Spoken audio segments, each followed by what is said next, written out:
તો સિમેન્ટ કોન્ક્રીટનો આધુનિક પદ્ધતિથી ખૂબ મજબૂતીકરણને ધ્યાનમાં રાખીને રસ્તો ખૂબ મજબૂત સારો બની રહ્યો છે.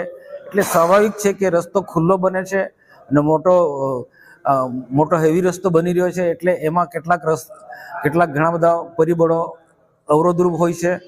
પ્રાઇવેટ જમીનવાળા કેટલાક છેડા પર વૃક્ષો રોપી દીધા હોય, જીબીના થાંભલાને લગતા પ્રશ્નો હોય કે આ બધા પ્રશ્નોને લઈને કામમાં જેટલી ગતિ હોવી જોઈએ એટલી ગતિ નથી.